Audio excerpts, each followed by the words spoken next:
멜라민 파문이 확산되자 정부는 모든 수입 유가공 제품에 대해 검사를 확대하기로 했습니다. 환율이 장중 1,200원 선까지 급등하고 주가도 하락하는 등 우리 금융시장이 다시 위태로운 모습을 보였습니다.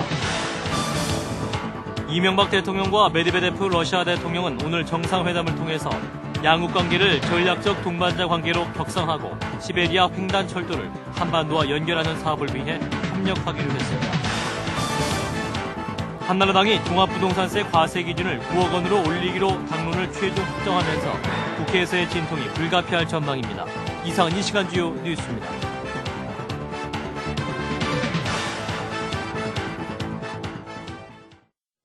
시청자 여러분 안녕하십니까?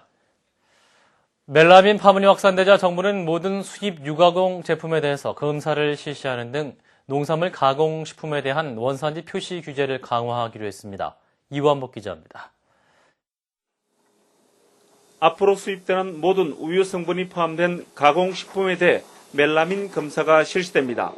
중국산 분유를 수입한 나라들이 만든 가공식품이 국내로 들어올 수 있기 때문입니다. 수입 농산물 가공식품에 대한 규제도 강화됩니다. 정부는 식품 원료 농산물의 원산지를 소비자가 정확히 파악하기 어렵다는 지적이 일자 관련 규정을 개정하기로 했습니다. 또한 콩단백질 성분인 중국산 분리 대두단백 제품에 대해서도 수입 통관 과정에서부터 멜라민 검사를 실시하기로 했습니다. 지금까지 분리 대두단백에서 멜라민이 검출된 적은 없지만 만약 나올 경우 파장은 걷잡을 수 없이 커질 수 있기 때문입니다. 정부는 또 전국 지자체들에게 유통업체와 소규모 점포 등을 대상으로 멜라민이 검출된 제품과 의심 품목을 모두 수거할 것을 지시했습니다. 이런 가운데 식품의약품안전청은 지금까지 멜라민 검사 대상 428개 품목 가운데 40% 정도인 177개에 대해 조사를 마쳤으며 이 가운데 미사랑, 카스타드 등 4개 제품에서 멜라민이 검출됐다고 밝혔습니다. 또한 검사를 마친 43개의 품목에 대해서는 유통을 할 수 있도록 했으며 나머지 385가지의 품목에 대해서는 판매 중지를 유지시켰습니다. CBS 뉴스 이완복입니다.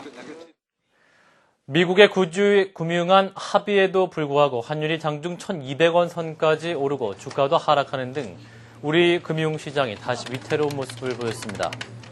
오늘 서울 외환시장에서 원달러 환율은 장중 1,200원 선에 올라서는 등 폭등세를 보이다 당국의 개입으로 지난 주말보다 28원 30전이나 오른 1,188원 80전으로 거래를 마쳤습니다.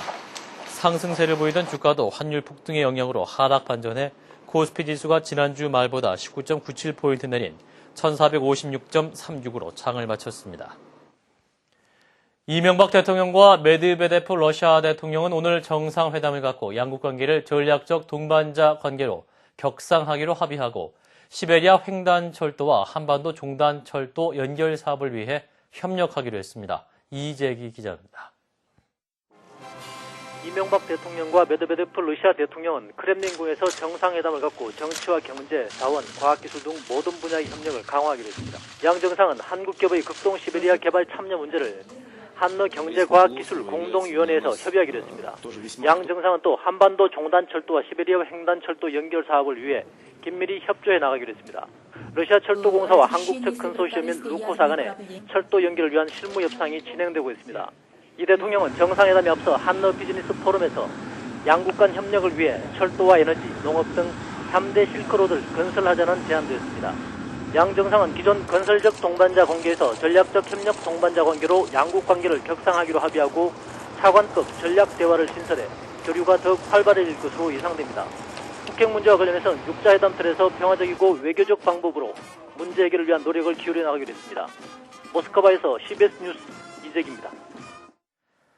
한나라당이 종합부동산세 과세 기준을 9억 원으로 올리기로 당론을 최종 확정했습니다. 그러나 당내 소장 개혁파들의 반발이 계속되고 있는 데다 민주당이 강력히 반대하고 있어서 국회 논의 과정에서 격렬한 진통이 불가피할 전망입니다.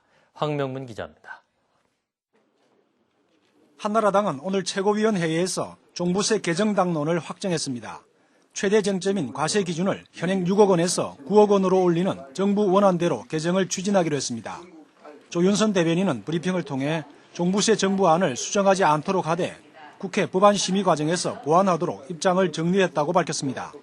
그러나 당내 일부 소장개혁파 의원들은 여전히 과세기준 상향 조정에 반대 입장을 분명히 하고 있어 논란이 예상됩니다.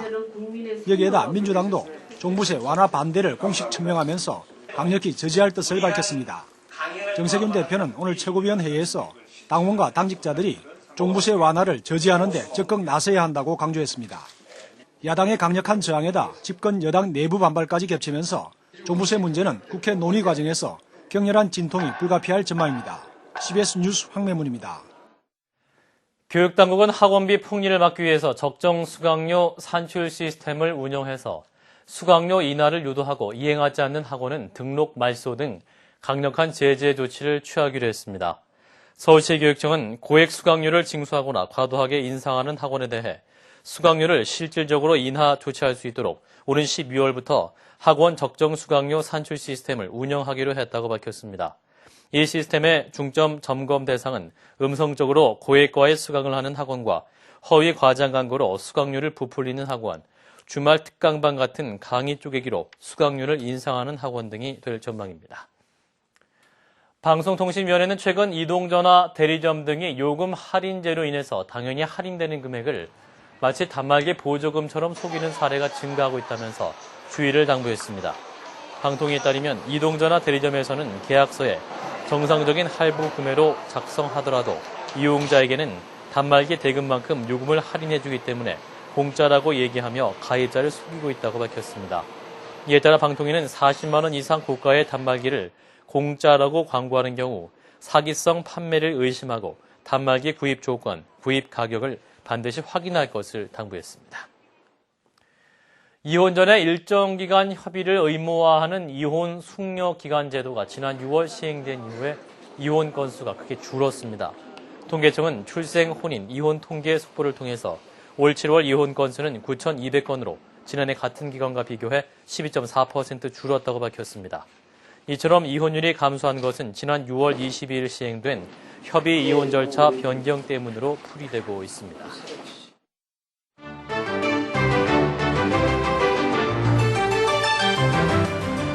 중국이 러시아와 미국에 이어서 세 번째로 우주유영에 성공했습니다.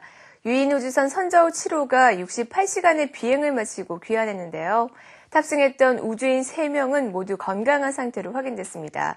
우주강국의 도약을 전 세계에 알린 선저우 7호가 착륙한 이 네이먼구 초원지대로 한번 가봅니다. 중국의 유인 우주선 선저우 7호가 임무를 마치고 무사히 귀환했습니다. 68시간의 비행을 마치고 네이먼구 초원지대에 착륙한 선저우 7호. 중국은 이번 우주유영의 성공으로 우주개발 프로젝트에 박차를 가할 전망이라고 하는데요. 우주인을 달에 보내고 2020년까지 우주정거장을 건설하겠다는 계획을 갖고 있습니다.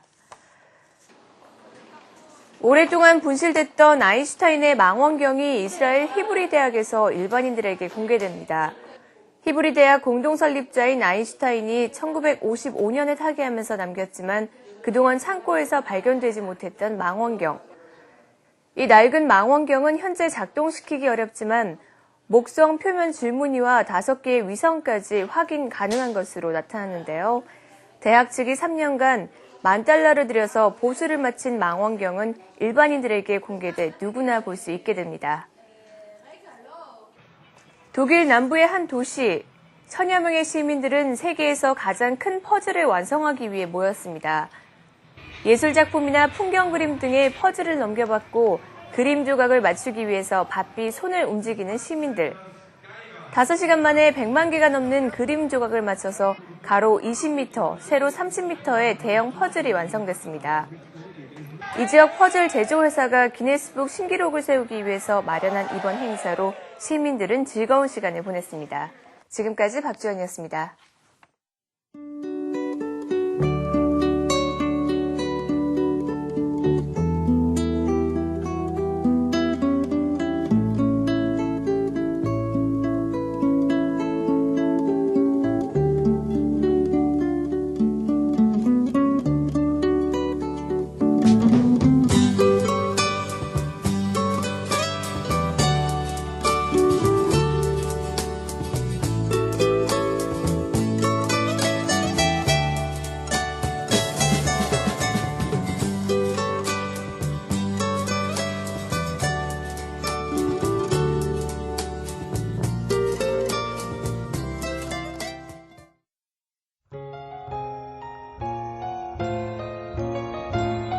날씨입니다. 내일은 중부지방은 고기압의 가장자리에 들겠으나 남부지방과 제주도는 15태풍 장미 전면에서 형성된 비구름대의 영향을 받겠습니다. 전남 남해안과 경상남도 지방은 흐리고 오후 한때 비가 오겠고 그 밖의 지방은 구름이 많겠습니다.